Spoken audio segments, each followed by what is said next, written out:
Yevropa parlament a'zolari Sharq Turkistondagi depsanchilikni irqiy qirg'inchilik deb bekitishga kirishdi.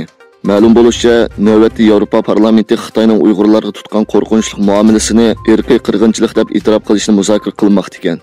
Bu vaqtdagi xabarlardan Yevropa parlamentining ba'zi nopozliq a'zolarining bir qaror loyihasi sunganligi ma'lum.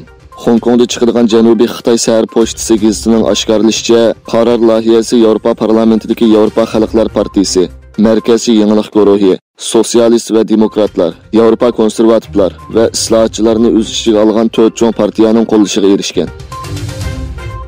Xitoy xalqini ishpiyonlik ilhomlantirdi. Xitoy ommaviy istixborot to'riga texnik ko'p qatnashtirishga tayyorlandi.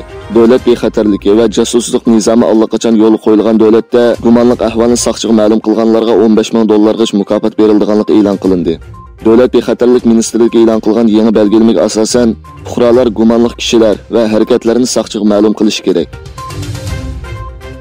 Venezuela prezidenti Maduro Anqarada. Turkiya raisi Recep Tayyip Erdo'g'an Anqarada rasmiy murosim bilan Venezuela prezidenti Nicolas Maduroni qarshi oldi.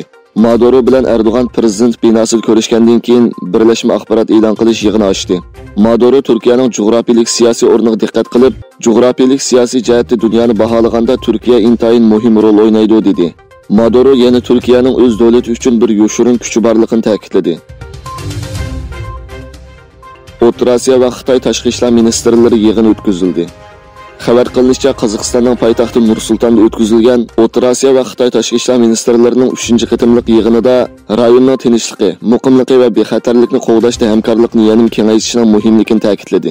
Qozog'iston tashqi ishlar ministri Muxtar Tiloberdi sohibxonlik qilgan yig'inga Qirg'iziston tashqi ishlar ministri Jimbek Qulubayev, Turkmaniston tashqi ishlar ministri Rashid Miridov, O'zbekistonning muavin tashqi ishlar ministri Vladimir Norov, Tojikiston qatnash ministri Azim Ibrohim va Xitoy tashqi ishlar ministri Wang Yi qatorliqlar qatnashgan. Aljeriya Ispaniya bilan bo'lgan 20 yillik do'stlik va yaxshi qo'shnichilik kelishimini to'xtatdi.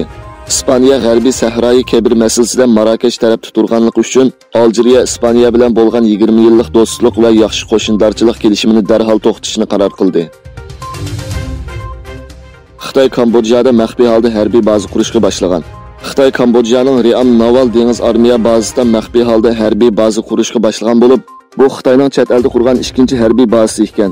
Washington pochtagisining 6-iyun g'arb ellardagi bir turkum amaldorlarining so'zini naql keltirib xabar qilishicha, Xitoyning mazkur harbiy bazasi Kambodjaning Ream Naval dengiz armiya bazasining shimolidagi bir xilvat joyga sinishga boshlagan bo'lib, qurilish tamomlangandan keyin Xitoy armiyasining ishiltilishiga topshirildi ekan. Çavuşoğlu bilan Lavrov birlashma ochlik koridorini muzokara qildi. Turkiya tashqi ishlar ministri Mevlut Çavuşoğlu Rossiya tashqi ishlar ministri Sergey Lavrov bilan ko'rishdi. Ikki ministr yig'indan keyin birlashma axborot e'lon qilish yig'ini ochdi. Çavuşoğlu Ukrainadagi ochliqlarning qanday chiqarilganligi to'g'risida to'xtalib mundaq dedi. Birlashgan Davlatlar Tashkilotining xalqaro bozorga eksport qilish plani bor. Biz Birlashgan Davlatlar Tashkiloti Ukraina va Turkiya o'rtasida paraxodlarni tekshirish uchun shakllangan mexanizm plani haqida so'zlayapmiz.